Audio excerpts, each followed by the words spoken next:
Hola, ¿qué tal? Mi nombre es Alejandro González. Les doy la más cordial bienvenida a este su programa Ciudad Salud, donde la salud es lo más importante. Quiero recordarle a todo el auditorio que este programa es realizado gracias a la participación de los mejores médicos, de los mejores especialistas de la región y que nos van a dar la oportunidad de un acercamiento en donde el auditorio va a tener la oportunidad de hacer preguntas, consultar, mandar alguna recomendación o sugerir algún tema mediante las vías de comunicación como son el Twitter, Facebook o nuestro canal de YouTube. El día de hoy quiero darle la más cordial bienvenida a nuestro especialista en urología, el doctor Víctor Manuel González, y que nos vienes a hablar de otro tema muy importante como es la urología pediátrica. Bienvenido, Víctor. ¿Qué tal? Mucho gusto estar nuevamente con ustedes. Hemos en otras ocasiones participado, nos has compartido tus conocimientos y experiencias clínicas referente a enfermedades de vías urinarias o complicaciones, pero generalmente es para las personas adultas. Sin embargo, una de las condiciones más comunes o recurrentes son las infecciones de vías urinarias a nivel pediátrico. Platícame qué tanta incidencia tienen esta condición. Bueno, la enfermedad pediátrica pues son enfermedades de mucho cuidado porque son la causa de retraso en el crecimiento como primera causa.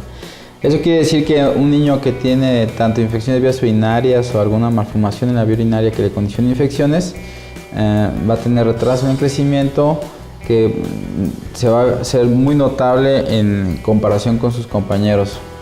De ahí que cuando hay retraso en el crecimiento y no hay problemas en la ingesta de alimentos, como por ejemplo desnutrición porque la familia no tenga para darle de comer o la alimentación no sea la adecuada, y tenga bajo rendimiento y baja estatura, entonces lo primero que se piensa es que pueda tener una infección de vías urinarias. Y estas pues casi siempre van a estar relacionadas, ya habíamos comentado en alguna ocasión, por situaciones higiénicas o las que son más de cuidado, ¿no? Las malformaciones en la vía urinaria. ¿Cómo influye en este caso una cosa como el crecimiento y las infecciones de vías urinarias? ¿Cómo retrasa o cómo interviene o interfiere para esta condición?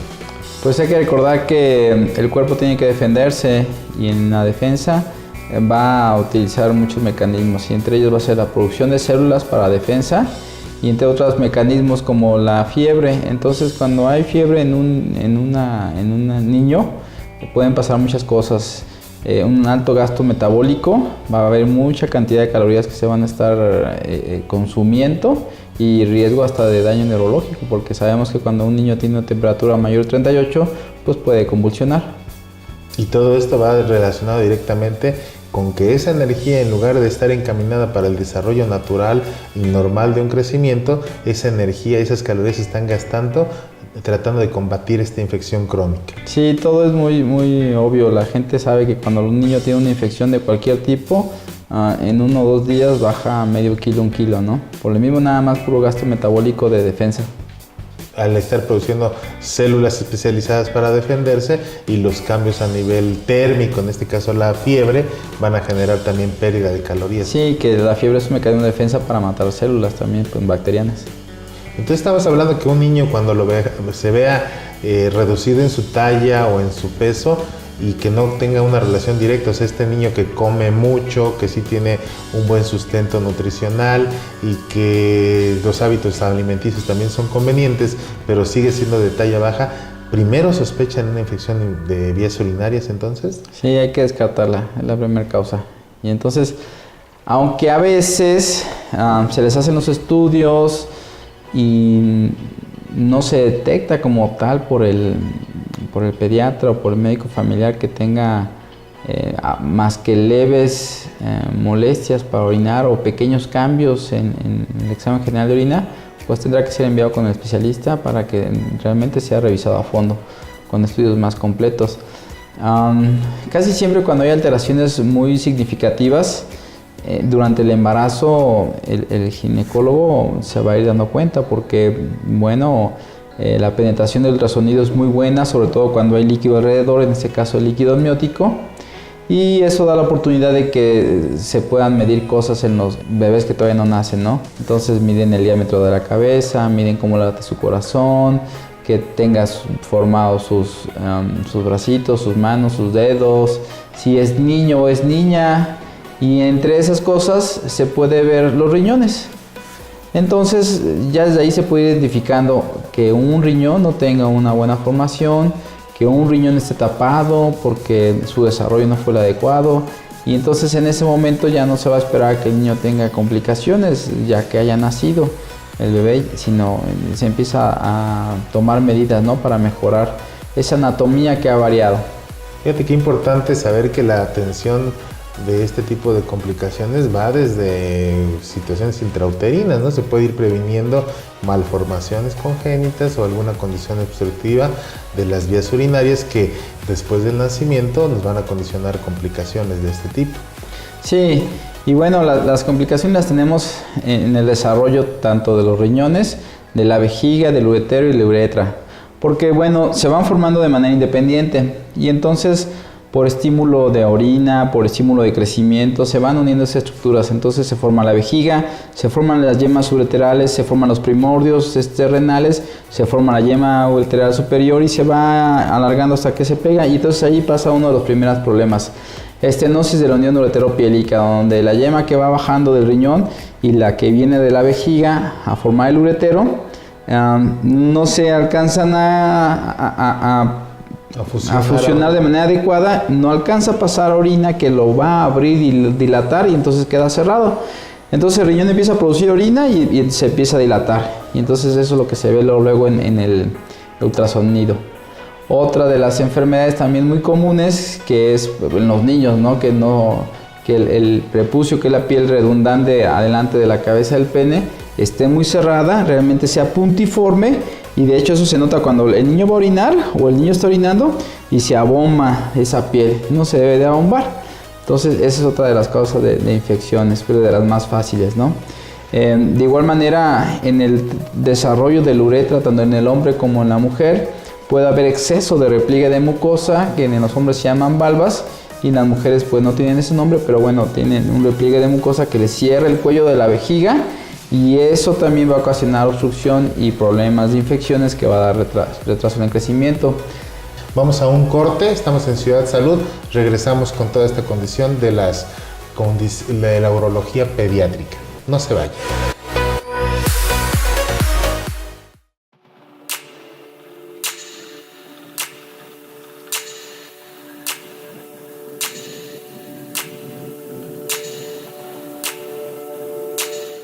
Muy bien, estamos de regreso en su programa Ciudad Salud, donde la salud es lo más importante. El día de hoy, antes del corte, mencionábamos acerca de la urología pediátrica con nuestro invitado, el doctor Víctor Manuel González, urólogo y especialista en cirugía de trasplante renal. Yo creo que, como siempre, promovemos en este programa la situación de la prevención.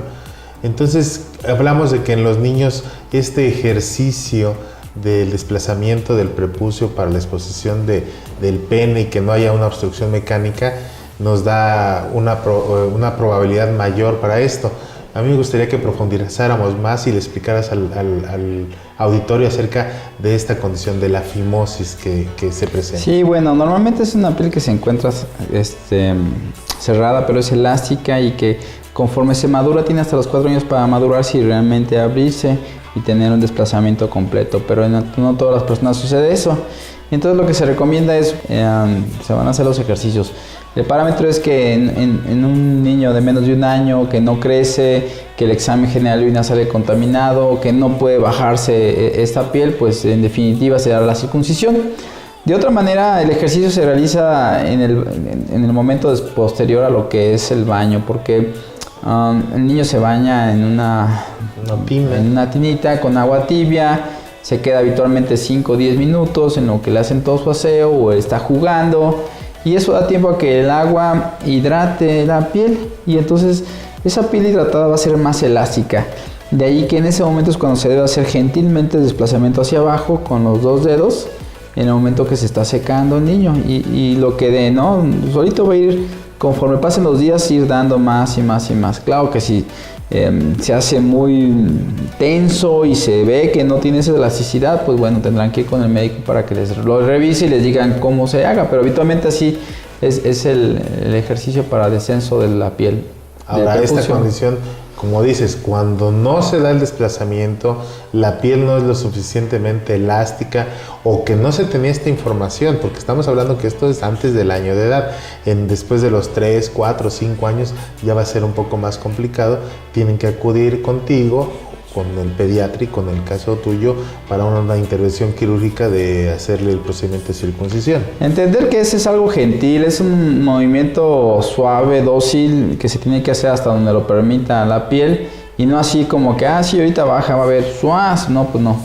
Va a generar una lesión muy grave y muy dolorosa. Sí. No, eso no se hace, tiene que ser de una manera cuidadosa. Ahora, ya una vez que no se hizo este desplazamiento, va a tener que haber una intervención quirúrgica para precisamente evitar estas infecciones crónicas y recurrentes de vías urinarias. Sí, y otra de las cosas que se deben de fijar los padres en los niños, pues, es el descenso testicular.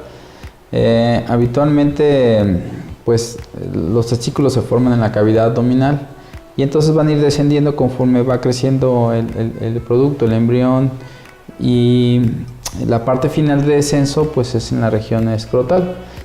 Hay veces que los niños nacen y bueno, sí es un niño, pero no le sentimos los testículos. En el primer año todavía puede haber un descenso como tal sin ningún problema, ¿sí? Lo más importante es ver que efectivamente bajen. Si pasa ese tiempo y no descienden, se le tienen que hacer estudios para ver en qué localización están dentro del cuerpo. Es muy común que también estén en la zona escrotal, y que con movimientos del niño al jugar o al estar pataleando se suban, y entonces eso se llama testículo retráctil. Entonces también se espera que a los 2 años ese testículo ya no suba. Ahora, si pasa esa edad de 2 años y sigue subiendo, pues entonces se tiene que ya tomar medidas, se tienen que fijar, se hacen lo que se llama orquidopexia. Y se fijan porque cada vez que sube, pues va a subir a un canal muscular, que es el anillo inguinal, que comunica el escroto con la cavidad abdominal, y lo comunica porque precisamente por ahí pasan los testículos. Eso no pasa en las mujeres. Pero ese desplazamiento por zona muscular va a ir comprimiendo los testículos, ocasionando inflamación. Los testículos deben estar a una temperatura de 1 a 1.5 grados menos que el resto del cuerpo, por eso tienen ese descenso en una zona más periférica del cuerpo. Y bueno, lo que va a traducir esto es después en un mal desarrollo, ¿no?, del adolescente, y tener problemas de fertilidad. Entonces existen varias maneras, ¿no? Habitualmente a veces hasta se les indica la aplicación de hormonas, pues, para hacer que madure el testículo y que el testículo, ya en vez de ser chico, crezca y entonces ya no migre. Pero bueno, ya tendrá que ser visto con el pediatra y con el urólogo para ver y decidir cuál es la mejor manera, ¿no? Digo, aquí lo más importante es que la gente ponga mucha atención, los papás de estos niños, y que vean que las características tienen que estar siendo revisadas y ver todos estos cambios que sean normales, esta situación de ver que los testículos desciendan de manera conveniente y irlo verificando con el pediatra en este caso, y en caso de que haya alguna complicación, pues acudir inmediatamente con el especialista, en este caso que lo revises y veas cuál va a ser el tratamiento indicado.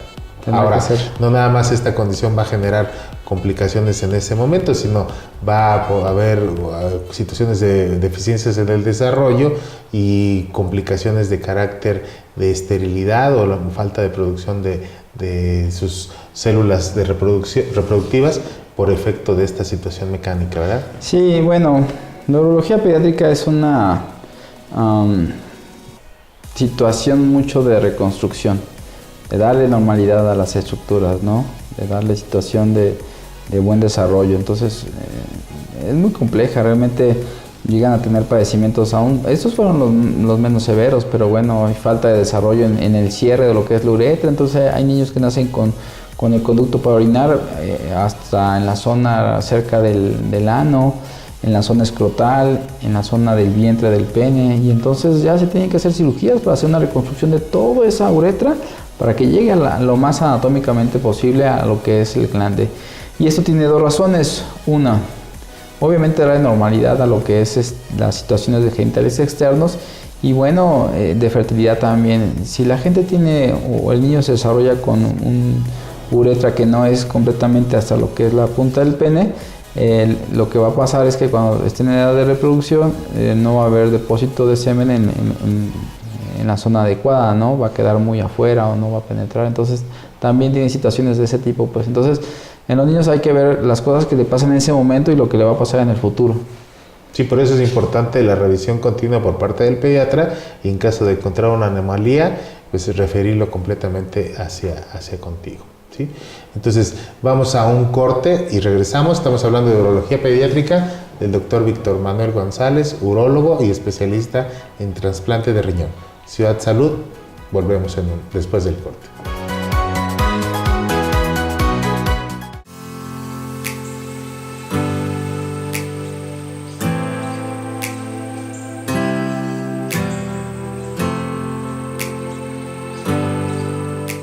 Continuamos, estamos de regreso en su programa Ciudad Salud, donde la salud es lo más importante, con nuestro invitado, el doctor Víctor Manuel González, urólogo y especialista en trasplante de riñón, con este tema tan importante acerca de la urología pediátrica. Nos platicábamos acerca de la fimosis, nos platicabas acerca de las complicaciones. En el caso de las mujeres a nivel pediátrico, ¿cuál sería la de mayor incidencia referente a la urología pediátrica, el padecimiento más común? La disfunción vesical, la que va a dar infecciones vías urinarias. Y entonces recordar que el 2% de la población va a tener problemas, ya sea de enuresis, que es orinarse en la noche, o de no poder orinar. Entonces eso es lo que va a ocasionar las infecciones. Aparte de las malformaciones que ya comentamos, pero bueno, muchas veces tenemos que dar moduladores de la función vesical, aún en edad pediátrica. Y eso sorprende mucho a la gente, sorprende a los mismos médicos, a otros especialistas, de que a los farmacéuticos, porque recordar que desafortunadamente los medicamentos están hechos por mercadotecnia a cierto grupo de personas, pero eso no quiere decir que sea el único uso, ¿no? Realmente el uso es abierto para la gente y cada quien tiene sus indicaciones de darlo, pero si mercado técnicamente se vende más a cierta población, pues a eso se va. Que es único. Entonces los medicamentos que son para vaciar lo que es y tener un mejor funcionamiento vesical, pues que están más asociados en la gente grande. Entonces tenemos que darlos para la gente pediátrica, ajustar la dosis al peso que tiene y mandarlos a fragmentar y dosificar, porque vienen en pastillas pues más grandes. Y bueno, eso siempre es así como que hasta en la farmacia dicen, pues eso es para la gente grande. No, bueno, hay que tener en cuenta que si se dan medicamentos distintos a los habituales será porque tendrán que mejorar esa función de la vejiga. Y muchas veces las infecciones de vías urinarias de repetición en las mujeres con esos medicamentos moduladores de la función vesical van a mejorar, pero casi siempre se tienen que tomar casi hasta la primera etapa de la maduración de la vejiga, que es hasta los 5 o 6 años. Entonces tenemos que hacer esto porque desafortunadamente una mala atención de alguna malformación urinaria en hombre o mujer, de infecciones de vías urinarias de repetición, pueden condicionar algo muy severo que es la insuficiencia renal. Y entonces a veces yo como cirujano de trasplantes te llega, ¿no?, la gente ya con no, pues es que ya le ocupa que se pongan un catéter para diálisis y ya. Pero tú identificas alguna malformación, identificas alguna disfunción y damos medicamentos, porque sí hay trasplantes pediátricos, pero estamos hablando de que si todavía es alguien que no se ha desarrollado, que no llega a los 20, 30 kilos de peso y le tienes que poner el riñón de su papá, pues no le va a caber en todo el abdomen, ¿sí? Entonces trasplantamos a personas de esas condiciones y la mitad del abdomen es el riñón y todo se hace para el otro lado porque no cabe, ¿no? Y la única opción sería que hubiera una donación de alguien de esa edad de tipo cadavérico y bueno, eso es muy difícil, ¿no? Entonces, casi siempre tratamos de si nosotros encontramos alguna malformación, hacer cirugía de reconstrucción para entonces darle oportunidad todavía a que su mismo organismo tenga un poco más de crecimiento y pueda tener acceso a otro. Pero lo mejor es que cuando alguien tiene problemas y a cada rato está yendo al baño o es muy frecuente las infecciones de vías urinarias 2, 3 veces al año, pues no es normal, ¿no? Y entonces se tiene que buscar qué lo está ocasionando. Sí, en este caso un inadecuado diagnóstico y por lo mismo al no identificarse la malformación o la complicación, pues puede derivar en esta insuficiencia renal, que el origen no era el problema del riñón, sino eso fue consecuencia de estas complicaciones o obstrucciones, ¿verdad?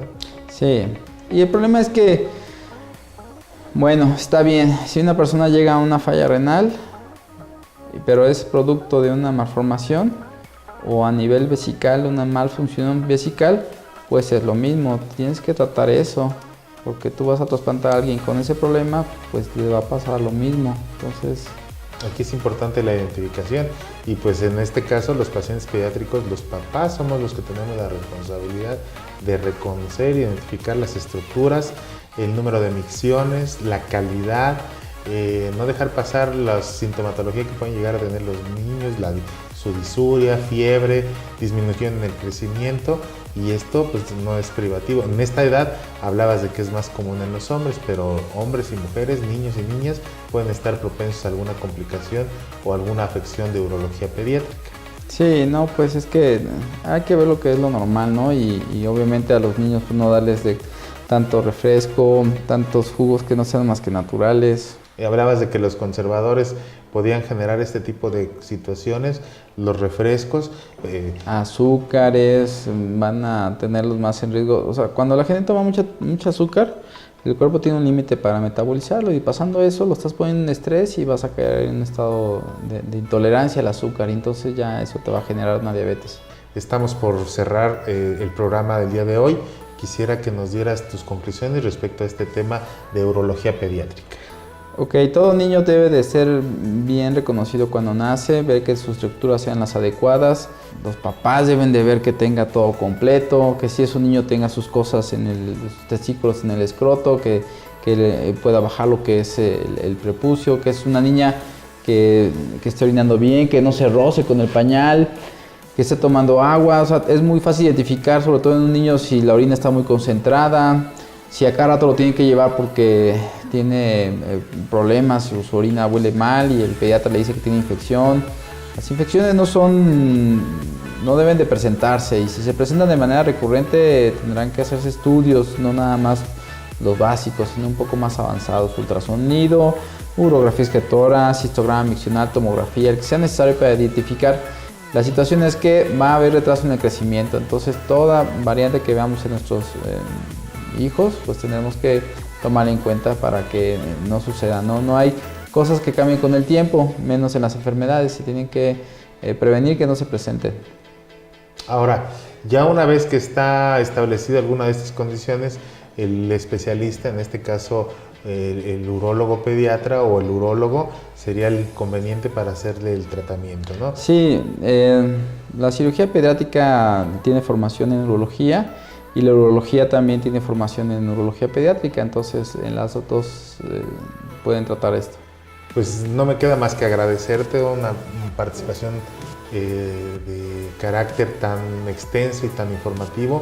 Los que somos papás debemos de tener estas alertas al pendiente y saber que cualquier condición que sale de la norma o de la situación de normalidad debemos de acudir con el especialista. Yo quiero agradecerte una vez más esta participación y que te esperamos lo más pronto posible. Sí, muchas gracias y recordar que pues la prevención está todo, ¿no? Muy bien. Vamos a un corte y regresamos con nuestro siguiente invitado. No se vaya.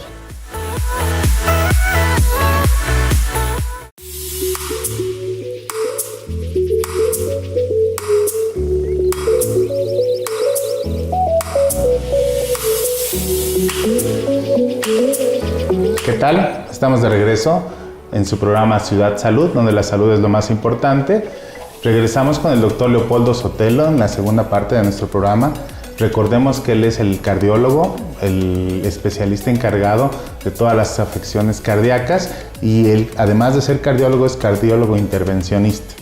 En otras ocasiones nos ha hablado de enfermedades del corazón, pero el día de hoy platica acerca del infarto al miocardio, que consideramos que es de las cuestiones más agudas y que más atención tiene para el auditorio. Bienvenido, Leopoldo. Gracias, Alejandro.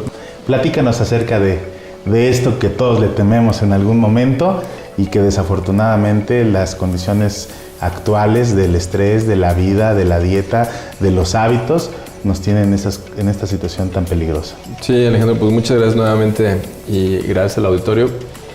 La cardiopatía isquémica, como ya hemos comentado previamente, la dividimos en dos grupos: aquellos pacientes con una cardiopatía isquémica estable y aquellos con una cardiopatía isquémica de origen ateroscleroso inestable.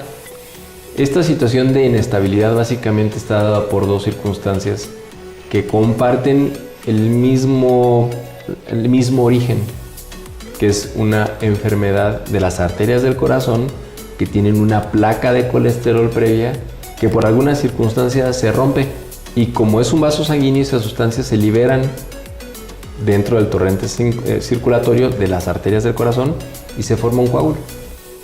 Ese coágulo puede tapar de forma total o parcial ese vaso sanguíneo, traduciendo una obstrucción del flujo de las arterias del corazón o coronarias hacia el músculo cardíaco, produciendo isquemia miocárdica con los consecuentes síntomas que genera, y su expresión máxima, cuando el tiempo es prolongado de esta obstrucción, la necrosis o muerte del músculo cardíaco, que nosotros le llamamos infarto del miocardio.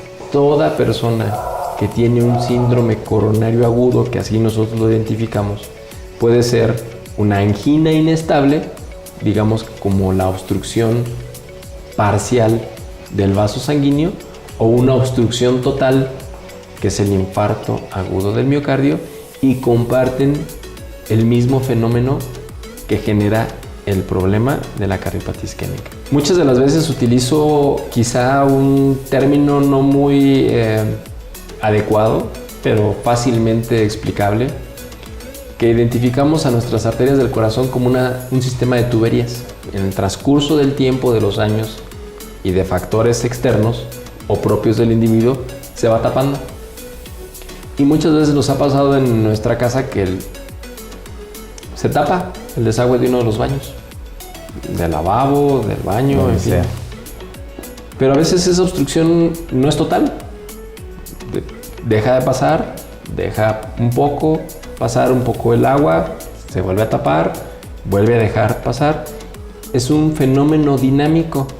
Si sucede en las tuberías de nuestro hogar, en el corazón sucede algo similar, pero es un proceso más dinámico porque nosotros tenemos mecanismos de defensa en contra de esto, y el vaso sanguíneo tiene cierta reactividad que también le permite flexibilidad y contracción, tratar de batallar contra esta condición que lo pone en riesgo. Entonces muchas veces podemos pasar en ese estado de estable a inestable, y pasar de una angina de pecho inestable, que es una obstrucción parcial, a la total de un infarto. Entonces, esta sería como la causa o la razón por la cual sucede el infarto del miocardio, y que nosotros le llamamos un proceso de aterotrombosis, o sea, la formación de un coágulo dentro de una de las arterias del corazón. Y en este caso se interrumpe el suministro de nutrientes y de oxígeno. Y con esto va a llevar pues una necrosis de este tejido. El tejido muscular empieza a sufrir después de media hora después de la obstrucción. Y de cada minuto que pasa, el músculo cardíaco va muriendo, en menor o en mayor grado, dependiendo de la localización, la localización de la obstrucción dentro del vaso sanguíneo y la obstrucción del territorio muscular que está irrigando. No es lo mismo, por ejemplo, el vaso principal, que se llama descendente anterior, que se tape al inicio, que a la mitad o ya muy distal, y que el vaso sea un ramo principal o un ramo secundario. Sin embargo, el infarto es la necrosis y la pérdida de músculo, que puede ser muy grande o puede ser menor. Y la repercusión clínica de una obstrucción con un tejido muscular gravemente afectado, pues es mayor. Y es ahí donde radica la gravedad del infarto agudo del miocardio. Un infarto que involucra una gran cantidad de tejido muscular, la posibilidad de muerte, arritmias, insuficiencia cardíaca o complicaciones serias es muy alta. Es decir, Vamos a imaginarnos que nuestro brazo es el músculo cardíaco. No es lo mismo para la función perder del hombro hacia abajo que perder solamente un dedo. La repercusión es diferente. ¿Existe infarto aquí o desde acá? Pero la repercusión en el músculo cardíaco depende de esas condiciones. Y todo va relacionado también en la cuestión del momento, ¿no? O sea, en base a si fue un esfuerzo físico, la intensidad de este esfuerzo, el daño de obstrucción que ya se tenía del paciente y todos estos hábitos que habías mencionado al principio. A veces puede avisar en estos pacientes del contexto estable que habíamos comentado, que camina, le duele, sube escaleras y le duele, hace algún esfuerzo, se agita, le falta el aire, pero lamentablemente existen condiciones que a veces no avisa, que encontramos un sujeto relativamente sano que llega a sufrir un infarto, pero el contexto de esa persona seguramente es que es fumador, obeso, colesterol alto, triglicéridos altos, triglicéridos, y tiene una pequeña placa de colesterol y de repente ¡pum!, Se suelta. se rompe y se forma un coágulo. Y ni síntomas le pudo haber dado previamente. Por eso, las enfermedades del corazón siguen siendo la causa número 1 de mortalidad en el mundo, porque los factores de riesgo, inclusive en sujetos relativamente sanos, pues se pueden presentar tan fulminantes como un evento de muerte súbita. ¡Qué miedo! Afortunadamente te tenemos para que nos platiques más de esto. Vamos a un corte y regresamos.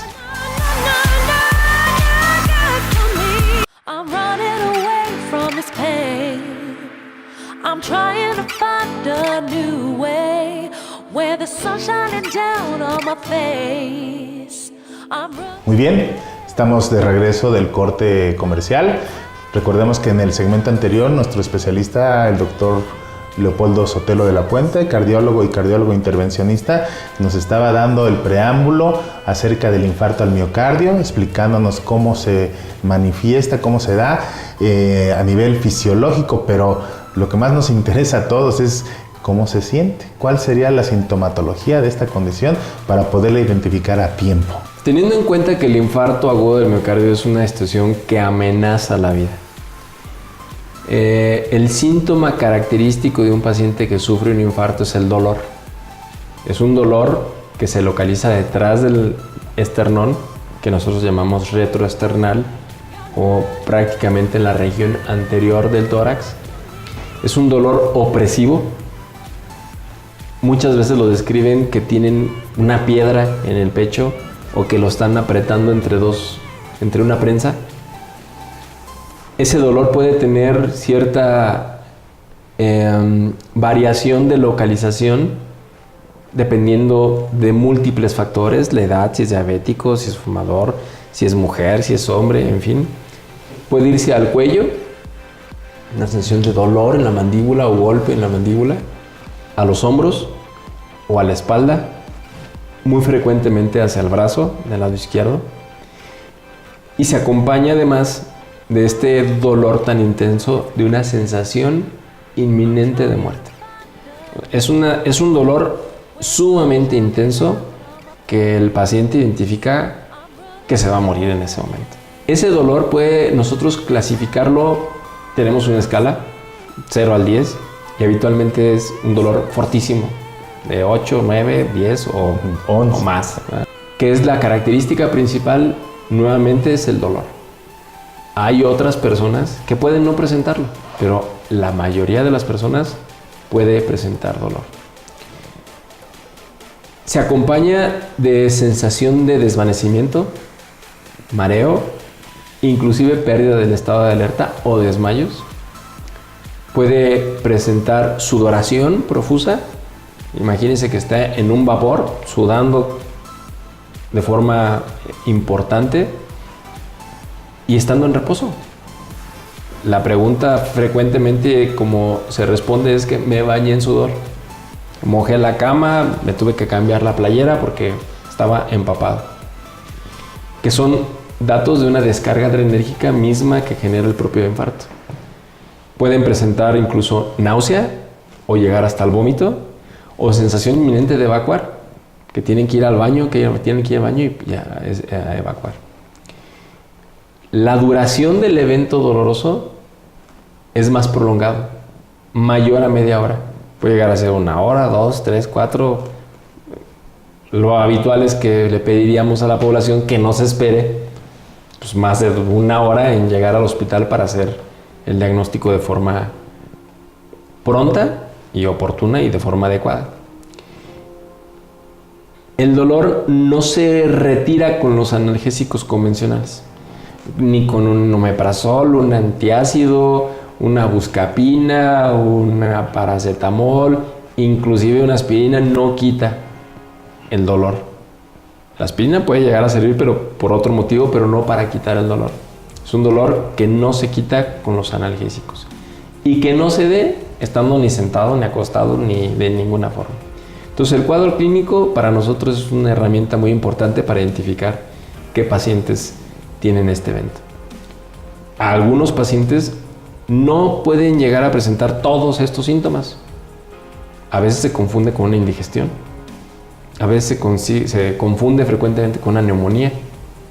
En fin, los síntomas pueden ser variados dependiendo si es hombre, mujer, diabético, algún tipo de neuropatía, fumador.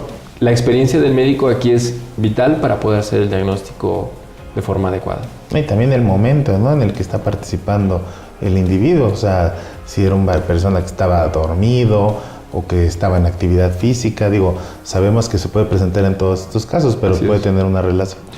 Lamentablemente los hombres nos tardamos más en acudir al médico. Existe ese factor de retraso en la atención. Aunque es más frecuente el infarto en hombres que en mujeres, tardamos más en llegar al hospital. Se me va a pasar. ¿Cómo me va a pasar a mí? Digo, siempre he sido muy sano. A lo mejor esos son los tacos que me comí en la noche. Entonces, tardamos mucho en acudir al médico. En reaccionar. Y el tiempo en la situación del infarto, pues es oro.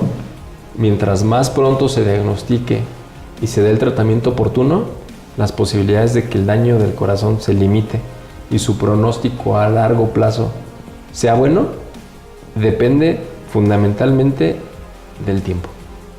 Dolores intensos, espontáneos o provocados ante un esfuerzo físico, que sientan esta situación opresiva, no hay que esperarse. No hay que esperarse porque es la única forma en la que el organismo, y en este caso el corazón, está avisando que está sufriendo de isquemia, que está sufriendo de esta situación.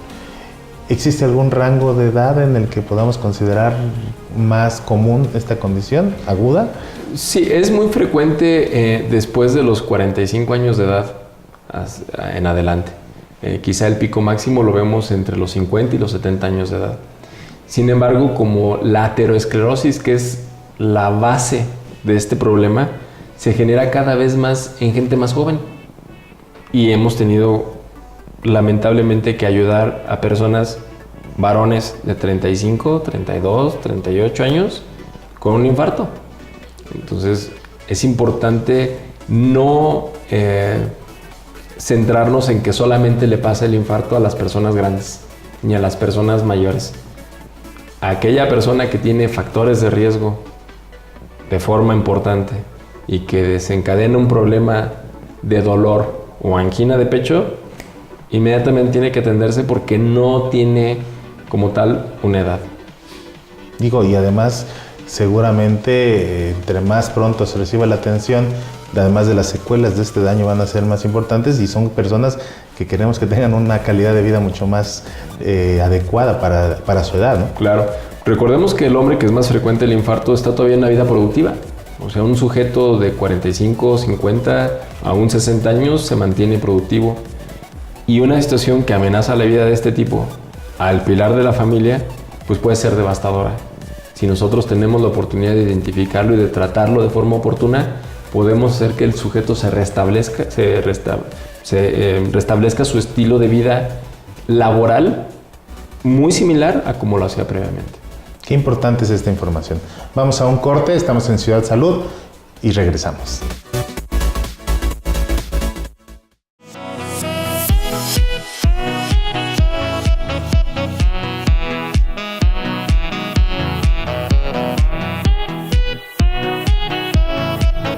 Muy bien, estamos de regreso en su programa Ciudad Salud.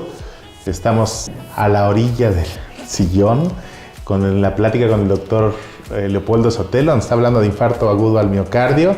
Ya nos dijo qué se siente, qué lo origina y esperemos irnos a dormir el día de hoy tranquilos porque nos va a hablar acerca del tratamiento. Antes de llegar específicamente al tratamiento, es importante recalcar que una vez identificados las molestias o los síntomas, como nosotros le llamamos, acudir al médico. La herramienta básica para el diagnóstico de un paciente con un cuadro agudo es el electrocardiograma. El electrocardiograma, la mayoría de las ocasiones, nos da el diagnóstico de forma inmediata. Una vez estableciendo el diagnóstico, si el electrocardiograma es concluyente, podemos iniciar el tratamiento de forma inmediata. Existen algunas otras herramientas diagnósticos, pero son quizá un poco más sofisticadas en aquellos casos que tenemos duda. Pero finalmente el electrocardiograma es la pieza clave. Una vez identificado el tratamiento de un infarto agudo del miocardio, lo importante es en la área de urgencias o en el área de servicio de emergencias médicas de cualquier hospital o de cualquier clínica, es monitorizarlo. Tomar la presión arterial, colocar oxígeno, una línea intravenosa, un monitor cardíaco, saturación arterial, que me dé una idea del contexto, del escenario, de la gravedad del problema que tiene en el momento del infarto.